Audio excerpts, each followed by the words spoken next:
Hello, how is everyone doing?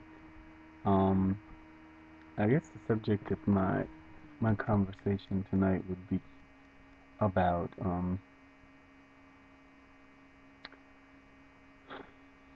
I would like to just give my opinion, a brief opinion about belief systems.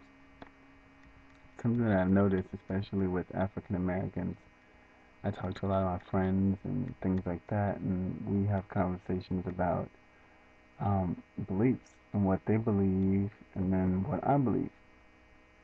And I think that people just, are carrying on baggage that has come from someone else and someone else and someone else, and they're putting together, and then they say, oh, this is my belief, or this is what I think.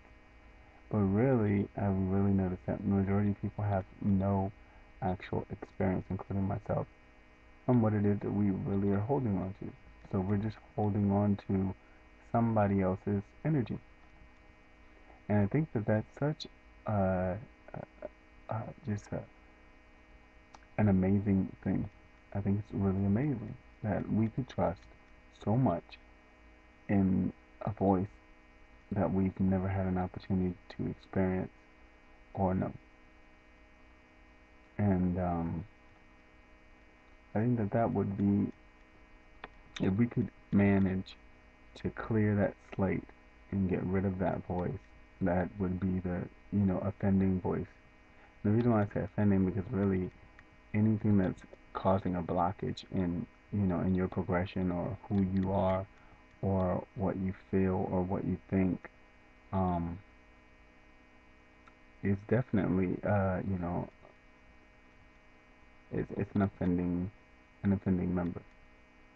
You know, I look at a lot of people and I see it. It's like, I almost want to call it mummification, but it would be called like mummifying, instead of in the Egyptian version where they mummified a person while when they were dead, so to encase the spirit inside of the physical body. I call that mummification of your spirit while you're alive. Because if you really think about it, these people are totally wrapped, including myself, by certain scripts. Like one would be example would be, okay, if you go outside the house and let's say your mom told you, if you go outside the house and your hair isn't done, then you're ugly. Okay, so you may say, nah, my mom never told me that, or that's kind of absurd. Okay, so I'll give you another one. If you wear a mini skirt, you're dressed like a whore. Okay, which would be one script, and it really goes. It starts from a smaller age where you start the script. Once a script is actually said, it could be like almost like a a, a binding is happening, if you would say in sort of words. And voodoo, like when people say voodoo, I bind people, it really does work.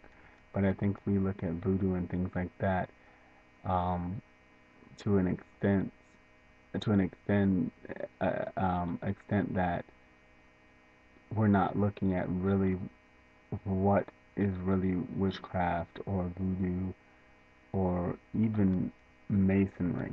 It's as we could say, it's when they really talk about building, being builders, it's so amazing to me that they're talking in plain sight, and people just aren't realizing they're building. It's just you have to ask not how are they building, what are they building. See, that's the key. They'll never tell you that. But anyway, just as in witchcraft, you're binding, but they're never really telling you what you're binding. Okay, so the thing is people are being bound by scripts. What I mean scripts is that you can think of them as a phrase, a sentence, but it could be like a lasso that you place around somebody. You start when a kid is small. And if you could just imagine how many scripts that you have been bound by, and I see it happen all day. So people don't realize when you take your kid and you say something repeatedly over and over and over again, but you say it to them and it's something that's detrimental to their development, you are binding your own child. So you can be realizing that how you've been affected. Like a prime example would be if you don't go to college, you won't get a good job.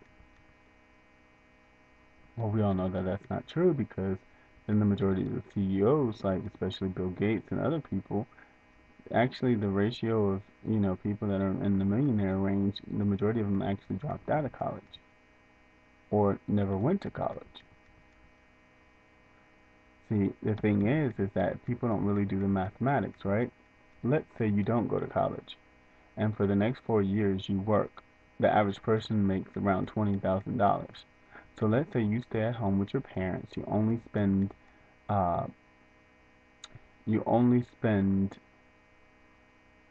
let's say, you only spend,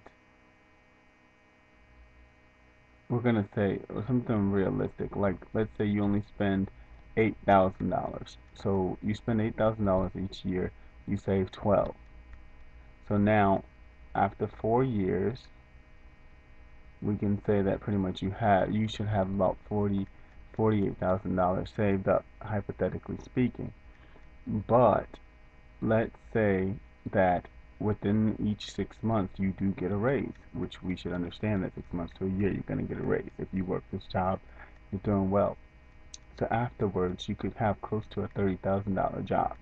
Now, the average person that's going to get out of school is going to start out at 40 grand, but they're already in debt about 120 grand if you went to any kind of university that's upstanding. Okay, so to start out with 30 something thousand to a $40,000 job, most of the majority of the people, if they manage to get a job right out of school, which is not very, which is not very true for most people. They manage to get a job, but the job that they get a $20,000 job, and then have to work their way up to the $40,000 job or $25,000 to $28,000 job, and have to work their way up to the 30s or 40s. So now that that's happening, um, the person who didn't go to school actually is in a better position because now it's going to take you at least 4 years. This person is elevated now to at least the same level that you're at, but they're still living at home with their parents and they've managed to save money.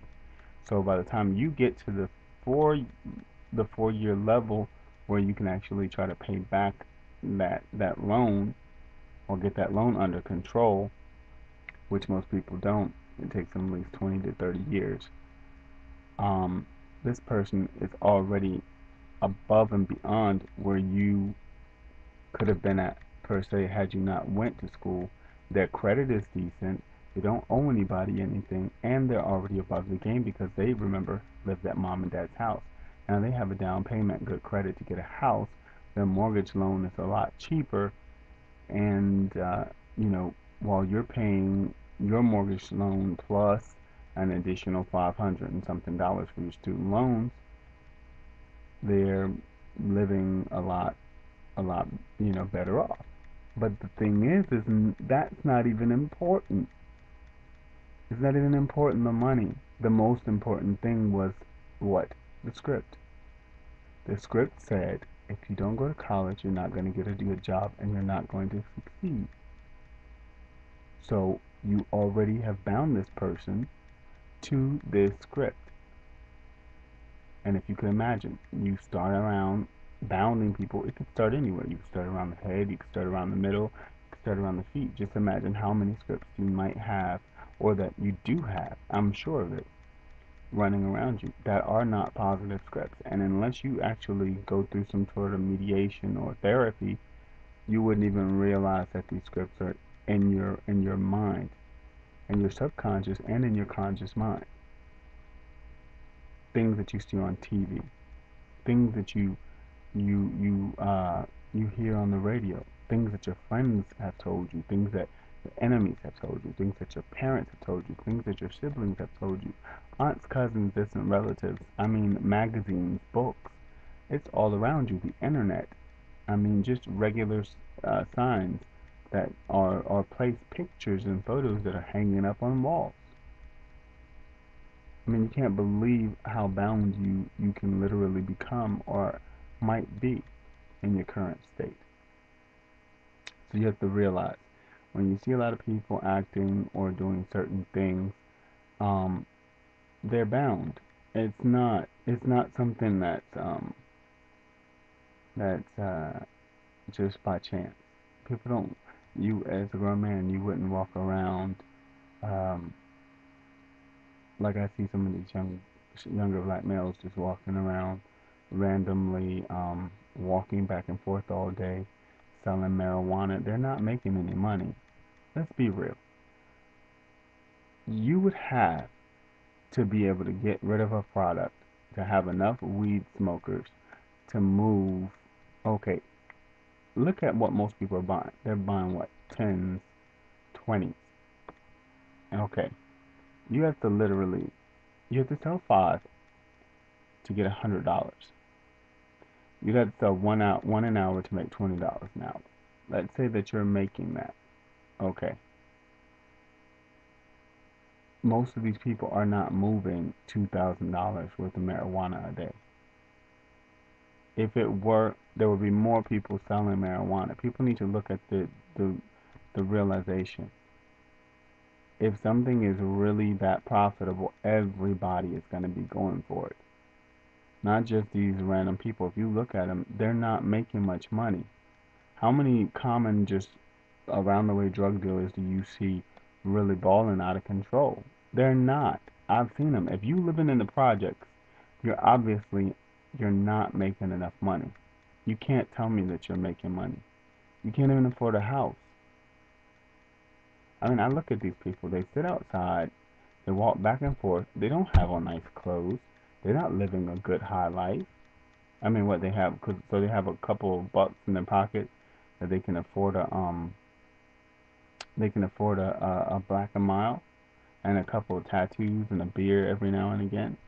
Is that really making money? And I see people on TV, trying to glorify like, oh yeah, but I make that in an hour what I'll make working in a day, but you have nothing to show for it. Nothing.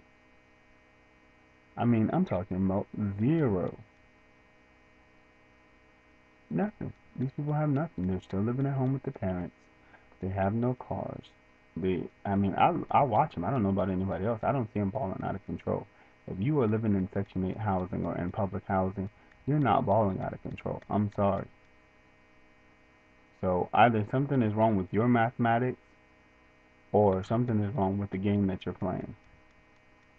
But, I call them mummification. They get mummified. Somebody told them, hey man, it's good money in the drug game.